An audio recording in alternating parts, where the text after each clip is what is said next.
monde en mutation, comment se situer? Alors si vous êtes là, c'est que le titre vous interpelle, c'est donc que vous avez une vision, une perception, une ouverture, une sensibilité,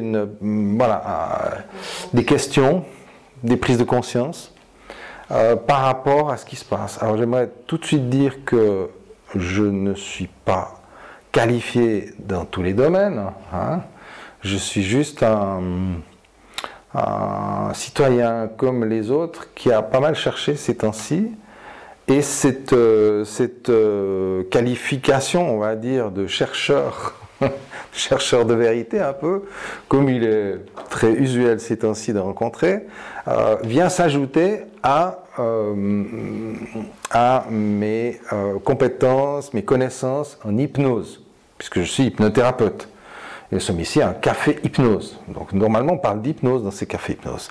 On va parler d'hypnose, mais d'une hypnose un peu spéciale, puisque c'est l'hypnose de masse dans laquelle on est plongé, peut-être pour certains depuis très longtemps. Et donc moi je me suis réveillé, ma grande révélation de ce début d'année, quand j'ai compris que cette crise n'était pas, la teneur de cette crise n'était pas celle qu'on me disait, j'ai commencé à enquêter, et en enquêtant, je me suis rendu compte qu'il y avait des méchants.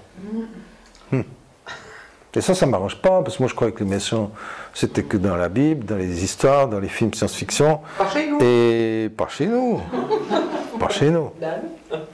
Puis après, en réfléchissant bien, je me suis dit, mais si moi j'étais un méchant, admettons que je sois un super méchant.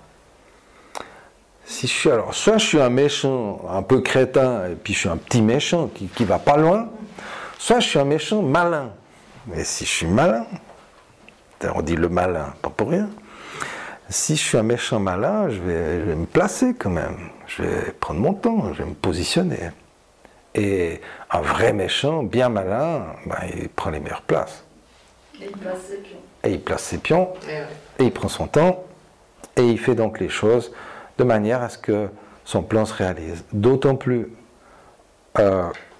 s'il s'agit de méchants qui sont sous forme de corporation, et qui ne sont donc pas pressés d'atteindre leur objectif, personnellement, parce qu'ils travaillent pour la corporation, et c'est la corporation qui atteindra les objectifs. Donc ils sont dédiés à une cause, on va dire. On est un peu dans un faux problème, enfin un faux problème. Je vous rappelle que le Covid, c'est le prestidigitateur. Qu'est-ce qu'il fait quand il veut vous piquer la montre, il vous fait un truc ici, et pendant ce temps, il vous pique la montre dans la poche. Hein. Donc le Covid, c'est ça. On est vraiment en train d'attirer notre attention pendant qu'on prépare ça. Hein. Vous savez ce que c'est, ça? Vous savez ce qu'on est en train de nous piquer, là? Le Covid et les attentats. Oui, alors les attentats, c'est pour amplifier. Ça va avec le Covid. Hein. On fait un petit bout de confinement, tac, on coupe une tête, on dit que c'est les islamistes. Et puis comme ça, on peut doubler l'effectif de police, etc. Donc on est vraiment, là on continue de faire peur à la population, pendant qu'on nous pique la montre. Mais on nous pique bien plus que la montre, hein, on nous pique tout, on pique tout. Alors, tout en haut, c'est les psychopathes. En dessous, il y a les crétins quand même. Il y a des couches de crétins, des gars qui n'ont pas vu le PUC. Hein. Ils n'ont pas vu le PUC partir. Le PUC est dans les Gaules. Ah non, j'ai rien vu, moi. J'ai juste fait mon boulot. Là. Ils font comme ça quand les crétins. Oui, bien sûr. Donc voilà. Après, je pense que c'est plus compliqué que les psychopathes, les crétins et les gentils. C'est plus complexe que ça, mais il y a quand même quelque chose. Vous voulez juste parler de ces émotions tout à l'heure. Hein. Je pense qu'on a les quatre là. Hein. Donc, alors la colère, on en a parlé. On a parlé aussi de la tristesse, hein, parce qu'on est en train de perdre notre monde. On perd plein de trucs. On perd la joie. On perd nos amis, on perd le contact, on s'embrasse plus, on se serre même plus la main. Non, mais c'est n'importe quoi. Je vous raconte pas les jeunes pour draguer. Parce que nous, ça va encore, on est plus ou moins casés ou pas casés, mais enfin bon, ceux qui sont tout seuls, puis qui aimeraient rencontrer ou une partenaire, bonjour. Hein. Ils sont sur Tinder. Pardon? Ils sont tous sur Tinder. Ils sont sur Tinder. Mais c'est quoi les messages? T'as le Covid? Non, j'ai pas le Covid. Voilà. Jeune cadre dynamique, sans Covid. Bon, c'est la avec masque. Ouais, avec masque. J'ai même vu un article dans le journal, il y a quelques mois déjà, il y a peut-être 2 mois, je ne sais plus, 1 mois, 2 mois, qui préconisait de faire l'amour avec le masque. Ah oui. Ah oui. Ben voyons, mais c'est parfait, super. Jusqu'où il faudra aller pour que les gens ouvrent les yeux dans une pays. Et donc on a ce phénomène de la résilience, accuser le choc, le coup, et je ne parle pas que du Covid ici, tu l'as compris, accuser le coup du choc de l'éveil, hein, de se rendre compte de ce qui se passe, être des révélations, d'être d'accord de les regarder, d'avoir suffisamment de force pour les garder, les regarder, et se restructurer à partir de ça pour se tourner vers quelque chose de différent. Donc trouver l'équilibre et aller vers autre chose. On disait tout à l'heure, la meilleure chose qu'on puisse faire, c'est d'aimer les autres, hein, d'utiliser de l'amour. Alors le bazooka de l'amour, je parlais de ça, que des fois c'est difficile d'aimer d'une manière très, comment dire ça, idéaliste, bienveillante, romantique, etc. D'aimer d'une manière un peu plus... Oui, oui, absolument. C'est autre chose. Bien sûr. C'est l'énergie tellement puissante. Bien sûr. Et c'est parce que c'est une énergie puissante qu'on peut l'envoyer sur nos ennemis. Ça demande du courage. Hein. Après, ça ne veut pas dire qu'on a tout raison. Ça veut dire qu'il faut regarder les faits, etc. Et pour regarder les faits, il faut regarder un peu les hypothèses. Il faut s'ouvrir aux hypothèses. Sinon, ben, on ne fait que de croire ce qu'on nous dit, à la télé ou ailleurs. Donc, on va reprendre cette histoire, parce que finalement, c'est quand même un petit peu curieux. Ces gens qui nous veulent du mal, soi-disant, on dit, mais ils ont déjà tout. Ils ont déjà tout le pognon de la planète, ils peuvent tout acheter, ils peuvent tout avoir. Ils ont le pouvoir, parce qu'ils ont les gouvernements qui sont à leurs bottes, ils peuvent faire ce qu'ils veulent, la pluie et le beau temps. Quand on a tout, ben on est blasé. On a tout le meilleur caviar, tous les midis, c'est chiant, le foie gras, le machin, pour parler de la bouffe, mais on a les meilleures bagnoles, on va dans les meilleurs hôtels, dans les meilleurs endroits pour aller bronzer, les plus belles filles du monde, pour ceux qui s'intéressent. Voilà. Bref. Et donc, quand on a tout, qu'est-ce qu'on veut? Ben, on veut le pouvoir. Okay. Quand on a tout l'argent, on veut le pouvoir. Après, une fois qu'on a le pouvoir, on veut quoi? Jouer. Les sensations, je sais pas. Voilà. Quand on peut tout avoir. Ouais, c'est ça. C'est ça. C'est là qu'on est. D'où la consommation. Ouais, c'est là qu'on y est.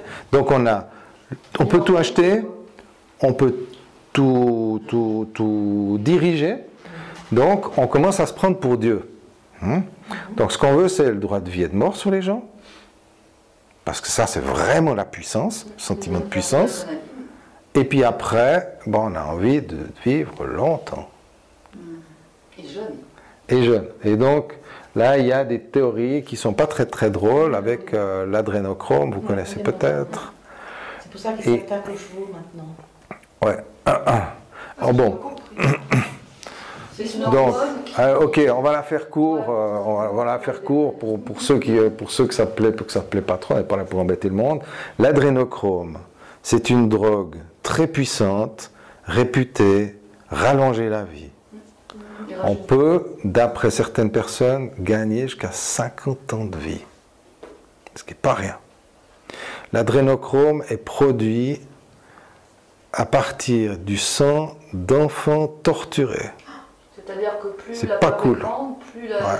Voilà. Le sang, donc c'est du sang frais, du sang tout jeune, des enfants, qui va, par la torture, donc les rituels sataniques, se charger en adrénaline, donc c'est les glandes surrénales de l'enfant, à travers les douleurs et la peur, qui va charger le sang d'adrénaline, et c'est à ce moment-là qu'on sacrifie l'enfant, on récupère le sang et on le consomme. Vous pouvez acheter de l'adrénochrome sur Non. Sur le truc chinois, là, comment c'est Alibaba. Alibaba, oui, je crois. Alibaba. Oui. Ah, ouais, tu vas sur Alibaba, tu tapes adrénochrome, tu vas tomber sur des trucs en poudre, ça coûte la peau des fesses. Hein. Et tu as même l'âge des enfants. Oh non. On en est là. Bon. Donc, c'est pas effectivement pas drôle. Par contre, celui qui veut pas regarder ça, à mon avis, il n'est pas non plus juste. Voilà. Alors, je dis pas qu'il faut se baigner là-dedans, hein, mais il y a une réalité. Ça demande d'être entendu. C'est une théorie. Peut-être qu'elle est fausse. Hein, on va laisser le bénéfice du doute. Mais l'idée, c'est ça. Donc, les gens qui sont tout en haut, ils ont tout l'argent, tout le pouvoir. Ils veulent le droit absolu sur les êtres vivants, qui vit, qui meurt. Hein. Là, on est tout près avec... je vais me lâcher un peu, tant qu'on y est. Tu supportes comme tu peux. Hein. On est tout près avec le... On est tout près avec le vaccin. Ouais. On est tout près avec le vaccin chargé en métaux lourds qui seront activés par la 5G et qui permettront de faire mourir quelqu'un sur un bouton. On appuie sur un bouton. On est en pleine science-fiction. Alors, le Covid, c'est un moyen de nous faire peur pour nous faire accepter le vaccin. Hein. Le vaccin va prendre possession de nos corps, c'est un vaccin qui agit sur l'ADN, hein, donc même à travers les générations. Il y a des nanoparticules à l'intérieur, donc des métaux lourds, qui pourront être activés par la 5G avec des fréquences spéciales. Hein. Et donc, en plus de ça, bon, on va nous retirer l'argent, hein, donc il n'y aura plus d'argent, tout sera lu par notre téléphone portable à travers les nanoparticules qui seront à l'intérieur du corps. Donc on aura, si on veut, une espèce de puce ou de truc microscopique. Hein. C'est vraiment c'est des substances. C'est impossible à enlever parce qu'il y en a plein en fait. C'est pas juste une puce sous-cutanée. C'est dans le vaccin, c'est plein de petites particules.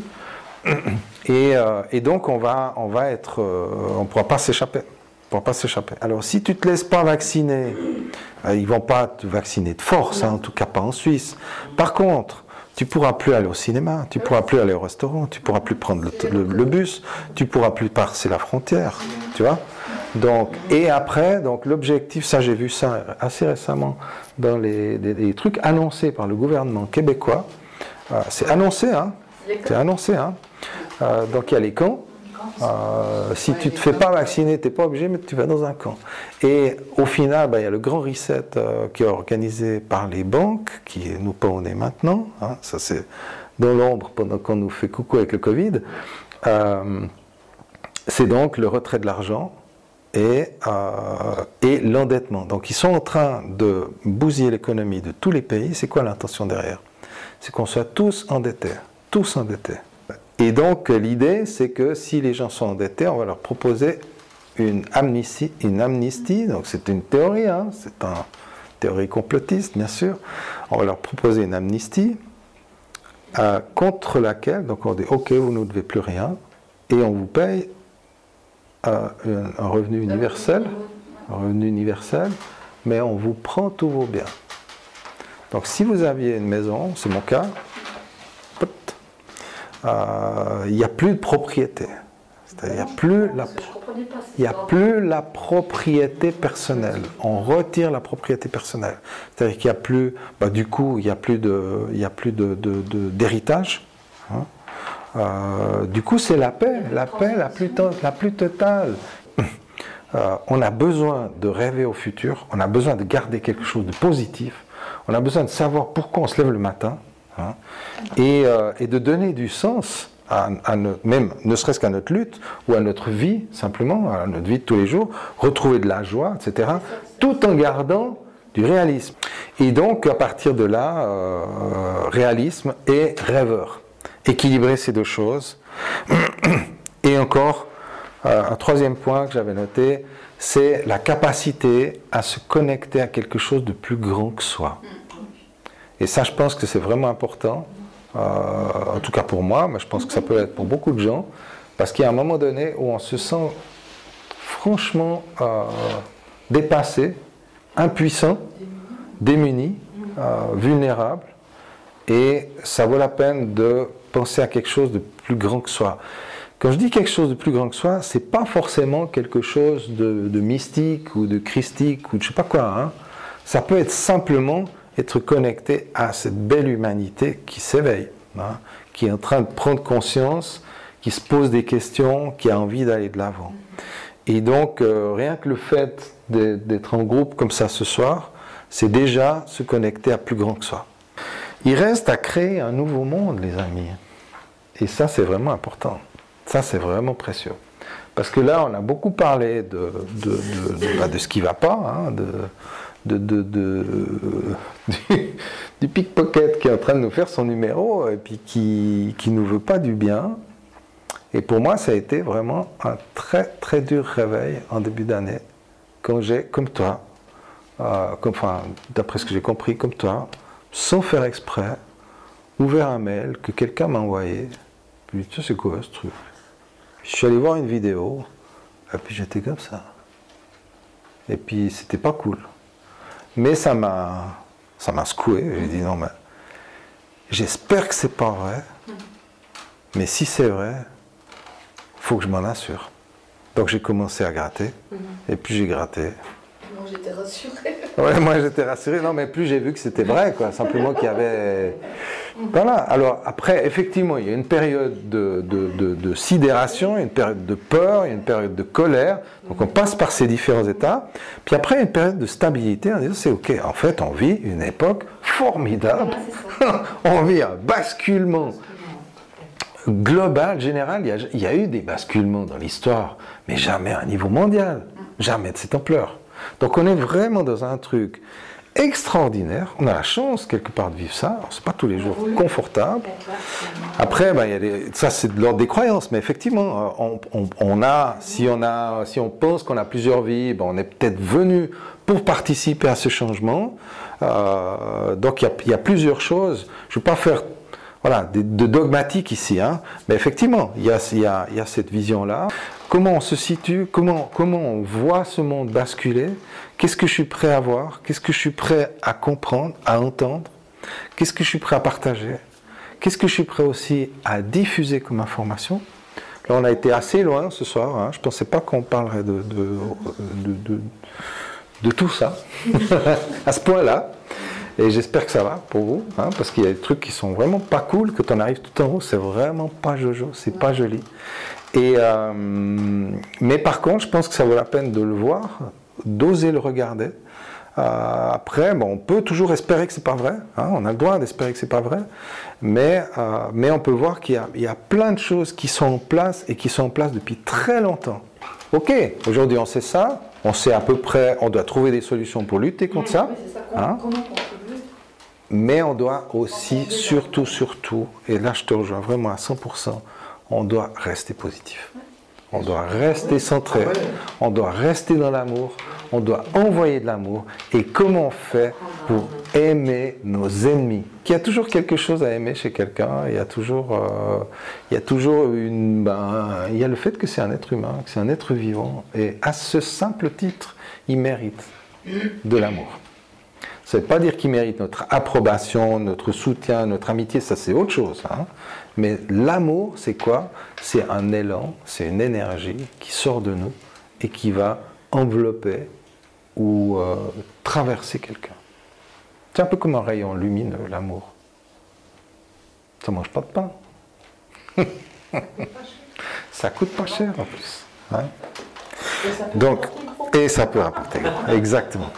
Et donc voilà ce que j'avais envie de partager avec vous. On a beaucoup parlé de, c'était bien, hein, de ces choses qui se passent dans le monde. Excuse, mais oui. Il y a ce quatrième, c'est aussi retrouver l'amour de soi. Bien sûr. Ça part de l'intérieur. Parce qu'on ne peut pas aimer l'autre si on a... Alors, ouais. Non mais tu as tout à fait raison. Tout à fait raison de revenir là-dessus. Parce que ça place le discours à un autre niveau qui pourrait nécessiter même une soirée de discussion, c'est sommes-nous séparés? Oui, j'allais dire, c'est l'amour qui unifie le quatrième. Ouais. Alors que jusque-là, ça peut diviser. Ouais. Alors, quand on pense à unifier, l'idée même d'unifier ou de réunir ou de réunifier sous-entend le précepte qu'on est séparé. Oui. Mais est-on séparé? Ben non, il ne paraît pas. Donc, à un certain niveau de conscience, au niveau de l'esprit, de l'âme, ou je ne sais pas quel niveau, on est tous un, on est un. Et même Bill Gates, il est là. Et c'est ça qui permet d'aimer nos ennemis. C'est ça qui permet d'aimer nos ennemis. C'est de voir que, en tant qu'être humain, je ne peux pas aimer tout le monde. Je ne peux pas aimer des salopards, des gens qui torturent des enfants. Je ne peux pas les aimer. C'est clair que non. Par contre, si je monte au niveau de conscience, et puis que je vois que ces personnes qui peuvent faire des horreurs ont aussi une âme, enfin ils sont une âme, hein, et qu'à un autre niveau, ils sont en train d'expérimenter quelque chose dans cette incarnation-là, quelque chose d'épouvantable, mais quelque chose, c'est l'âme qui expérimente quelque chose. Toute âme expérimente quelque chose qui a du sens pour elle, même si c'est épouvantable. Et pour les autres. Et pour les autres. Parce que ce qu'ils expérimentent nous permet d'expérimenter ce qu'on a. Absolument. Absolument. À ce moment-là, on peut avoir un autre regard sur ces horreurs, même si effectivement on ne va pas cautionner forcément. Ouais. Mais comprendre que derrière, il y a aussi une possibilité de grandir, et c'est le corona. Parce que là, c'est quand même coronavirus. Hein.